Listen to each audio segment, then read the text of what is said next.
ఇందాపూర్ అంశంపై సీఎం చంద్రబాబు స్పందించారు. ఇందాపూర్ డైరీ అనేక సంస్థలకు కో మ్యానుఫ్యాక్చరింగ్ చేస్తుందని వివరించారు. హెరిటేజ్ సంస్థ ఎప్పుడూ తప్పుడు పనులకు పాల్పడదని స్పష్టం చేశారు. ప్రజల్లో అపోహలు, నాణ్యతా ప్రమాణాలు కట్టుదిట్టంగా పాటిస్తామని తెలిపారు. ప్రజల్లో అపోహలు సృష్టించవద్దని కోరారు. పారదర్శకతతో వ్యాపారం కొనసాగుతుందన్నారు. మేము రాజకీయాల్లో ఉంటాం.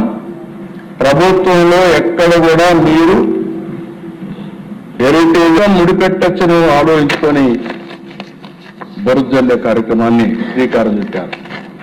20 లక్షల లీటర్ల పాలు ఎవ్రీ ఇయర్ వాళ్ళు చేసి ఎవ్రీ డే ఆపరేట్ చేస్తారు. వేయాలనుకుని డైరెక్ట్ గా ఇచ్చి కానీ డొంక తిరిగిళ్ళు ఇంకో కంపెనీలు వేయాల్సిన పని లేదు. అది ఎట్టి పరిస్థితుల్లో జరగదు. వాళ్ళ ఉద్దేశం నీతి నిజాయితీగా చేయడమే కాకుండా ప్రభుత్వాలతో సహాయం లేకుండా నీతి నిజాయితీగా నిలబడాలనే ఉద్దేశంతోనే ముందుకు పోయారని చెప్పి కూడా నేను మీకు తెలియజేస్తున్నా.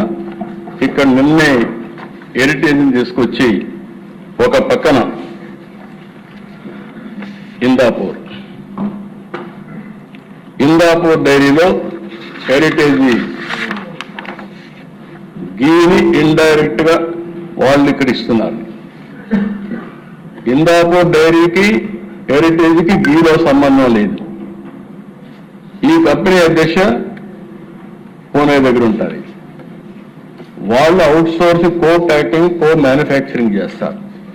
కో మ్యానుఫ్యాక్చరింగ్ ఒకరికే కాదు, మదర్ డైరీకి చేస్తున్నారు, బిటానియాకి చేస్తున్నారు, హిందుస్థాన్ యూనిలివరీ చేస్తున్నారు, ఆయుర్వేద గీ తయారు చేస్తున్నారు, పతాంజలికి ఇస్తున్నారు, లాక్టలిస్ చేస్తున్నారు, డిమార్ట్, రిలయన్స్, టాటా, స్టార్, డొమినస్, దొడ్ల, హ్యాట్సన్, జీబీఆర్, జిఆర్బి, తర్వాత ఫైనల్ గా వచ్చే కొందికి అమూల్ హెరిటేజ్కి ఇస్తున్నారు. అధ్యక్ష హెరిటేజ్ చీజ్, ఈహెచ్టి, ఎస్ఎంపి చేయించుకుంటున్నారు వాళ్ళ దగ్గర. అది కూడా కో మ్యానుఫ్యాక్చరింగ్. అలాంటిది అన్ని దిక్కల్లా వీళ్ళు చేసుకుంటారు. అధ్యక్ష దానికి తీసుకొచ్చి 4 రోజులు కడాన 5 మంది, 4-5 మంది వేటుకయ్యారు.